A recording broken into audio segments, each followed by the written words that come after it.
My name is Allan Parker. I'm representing Liberty for the Kids and the Justice Foundation today, of which I'm the president. I'm speaking on behalf of a group of 7 education reform experts and leaders with over 150 years in education reform efforts. Rod Page, former superintendent of HISD and former secretary of education. Don McAdams, a former Houston ISD Board of Trustees superintendent. John Shields, former member of the legislature and the State Board of Education. Myself, former professor of education law.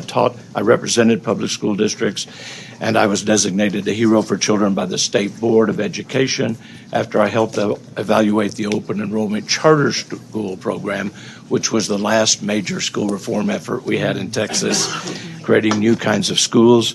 Sandy Kress, a Democrat, former president of Dallas ISD Board of Trustees. Kent Grusendorf, House Public Education Committee Chairman. So the letter's been given to you. The time for having hope in politics per usual is gone. It's time we move the action away from the unsteady world of bureaucracy and government and toward the parents of our kids in Texas.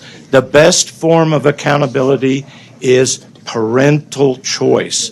Every parent should have the freedom to choose the school that best serves their child's needs, whether it's public or private, whatever works for their children.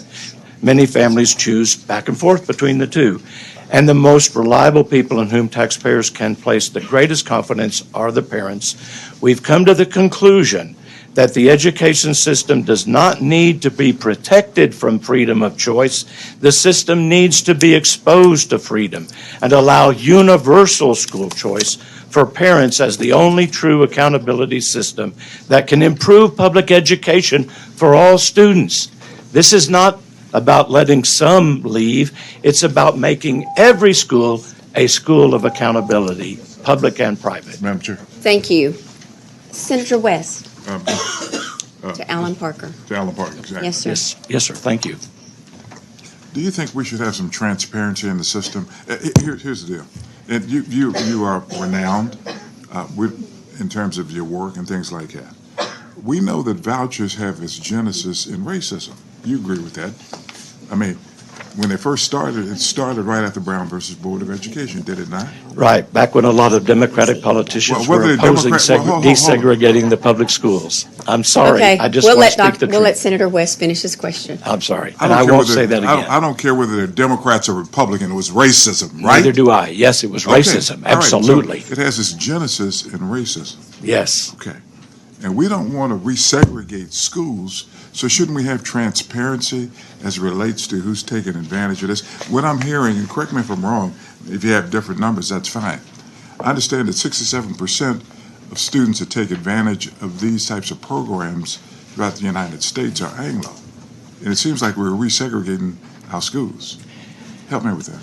I think that's absolutely untrue. I don't have the data at my fingertips. I know I thought making things transparent would help reform the public schools. That's why we have Fort Worth ISD is institutionally racist today. I'm asking you the question. Yes. Hang on. Okay. You asked me, did I think we should have transparency? I'm answering that question. No, the question I asked you, should we have transparency in these voucher programs? That's the question I asked you, sir. And the answer is transparency will not fix the problem, so we need it to be transparent to the parent only. That's my answer to your question. The parent needs to know if their child is doing well. Thank you very much. I appreciate your response. Senator Menendez. Mr. Parker, so in your testimony, I think you're trying to allude that if we pass this bill, it will provide more parents whose children are currently in public schools the ability to go to a private school. Is that the thesis? Yes, most of the students that take advantage of this will be probably in public schools going to private schools. How do you define most? Is there a percentage? Well, I think the limit is 10%, I think, under the bill, if I understand it. No, the limit is not currently 10%. It doesn't cap 10%. It says after that. Well, would it surprise you that in Iowa, Missouri, Florida, Indiana, Wisconsin, Arizona, New Hampshire, and Arizona, no more, the highest percentage of students that have come from public schools is 40%. In Arizona, only 5% didn't come from public schools. They were already in private schools. So to me, it seems like the argument that we're trying to save kids trapped in failing public schools is not really valid unless we do something that eliminates the ability for those who are already in those private schools. I can't ask you questions, so I won't. Sure. Every Texas child has the right to a free, publicly funded education. Correct. It does not have to be provided in a government school. We crossed that in 1995 when we created charter schools, which are run by nonprofit corporations with non-governmental employees. We can now cross the bar there further because the United States Supreme Court has even said that failure to include religious schools is a denial of the free exercise of religion. It is not an establishment of religion, as it might have been thought in 1995 when school choice started. But school choice, the Supreme Court in 2005 upheld the Cleveland voucher program, and it is also now, last year, said the state may not exclude religious schools from the programs without it being a denial of the free exercise, and every child in Texas has a right to a free, publicly funded education. It does not have to be funded or given to them by a government employee in a way that violates their freedom of religion. Mr. Parker, Senator Menendez. I understand your response, but I don't think it was a response to my question, because the issue was that the kids who are currently in these, quote, trapped kids in public schools aren't the ones attending in other states the private schools. And Well, I that's the disagree issue. with that. Most of the studies. Let him finish his Okay, sorry. But the didn't mean to- statistics are the statistics. We can talk anecdotally all we want, but if they can show us proof, Arizona, of the 61,689 students enrolled in their voucher program, only 462 previously attended a rated D or F school. That's 0.7 of Arizona's voucher recipients. 0.7, sir. So we must tread carefully if we're going to make the statements that, yes, I agree, we should give every family an opportunity, but we've heard that the $8,000, one, won't cover the full tuition. Two, it does not guarantee acceptance into a private school. And so there's reason after reason. And three, when I've asked, would you be willing to take something that says you can't discriminate against students, I've been told no. So this is not necessarily going to be available to all schools currently trapped in public schools, which I believe they're not. Thank Is that you. a question? Thank you. No. Thank you, I was Mr. gonna Parker. say, may I answer all the questions in No, that? he really did. That was a comment, so we'll go on, but thank you. Senator Bittencourt. Thank you, Madam Chair. Let's slow down a little bit and let's cover some ground that I think we need to talk about. We have a complicated distribution system of education in the state, do we not? We have public schools, we have charter public schools, we have private schools, we have parochial schools, we have an enormous increase in through COVID in homeschooling, do we not? Yes. And all of this is pointing to the fact that the 6 million plus children in the state are already being taught by a whole variety of different market channels. Allan, you want to comment on that?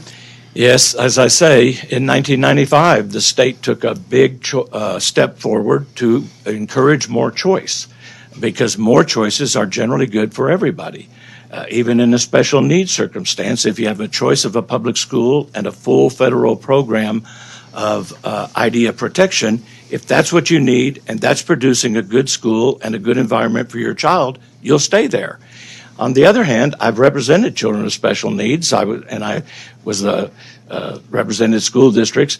A due process hearing does not always answer the student's needs. It's one form of accountability. I'm not opposed to it, but letting the child go to a specialized school that deals with that child's needs, if that's what the parents thinks is best for that child, both options should be available. We're not saying they shouldn't be. Right, and that's the special needs bill I carried in the last session. I think that's a moral imperative that we allow families that need help to get help. Now, when you look at the legislation that Senator Creighton has before us now, you made a comment about what you believe the Texas Constitution and what you believe the our mission is by the legislature and educate kids. So I want you to repeat it again and go through it. Yes, you're supposed to be providing a general diffusion of knowledge to the people of Texas through a suitable and efficient system of public free schools, not free public schools in the generally sense known today. That language may sound a little archaic, but the first group of schools in Texas was any group of parents could start a community school, they called it, and apply to the state for reimbursement based on student enrollment. And from there, since all government does have a tendency to become centralized and bureaucratized in human experience, it's become more centralized and more bureaucratized over time, Great. just human nature. And then in 1995, the Justice Foundation sued the state of Texas in the fourth round of Edgewood 4 litigation, because once the money was equalized, and I do believe in equalized funding, Edgewood per pupil spending is roughly equivalent to Alamo Heights per pupil spending. It comes from different sources, but it's the per pupil spending's roughly equalized in Texas. I know there's some variations, but we've gone through that battle. We've got equal funding per student, and it should be per category of student, because some students are more hard to educate than others. But now it's time to go into the real accountability. I'm going to be very blunt, and I don't mean to offend at all, and this is very hard for y'all to say, because you have to get elected. But our accountability system is really a failure and a fraud. It makes people look good, and we want to, for example, reading and writing, one would think are essential functions of a school. The school teachers would want to teach reading, writing, and math. But roughly average, it varies from like 48 to Allan, I hate to 52%. interrupt, I'm but sorry, I've got to get back half to the the children bill, in the please. Texas schools cannot read or do math at grade level. That is massive let's- failure. And Senator Bittencourt. and racism is still in the public schools in Allan, Texas. one second. Question specifically, let's do just a Right. question, So, because Allan, right. Thank you. Allan, he's sorry, got a can't lot let of you- information. Yes, We I would- understand. guidelines And I don't want to abuse On anybody's Western time. civilization. Okay, I want to go back to this. Now, now, on a funding basis, okay, I just want to make sure that you agree. We have about a 25% increase if we used SB2 from yesterday over the last biennium. And we're now talking about an additional $500 million of that. Is that an adequate pilot program, given the fact that we would be the 31st state to have school choice and the 10th to look at ESAs, in your opinion? It is a very good pilot program. I support it for that reason, but I have some hesitancy because you've inoculated the public schools from suffering any financial impacts if parents leave their schools. So there will be not much of an incentive to improve the schools, but there'll be some, and that's a good thing. And the students that do get to leave will be immediately better. Okay. But if a lot of students leave, then the administrators say, what's wrong? They start fixing the Okay. problems. That's what happens all across the country. Thank you very much. Thank you very much for coming. Thank you. Now I'm sorry. let's move Jennifer Allan. Hi, my name is Jennifer Allman. I'm the executive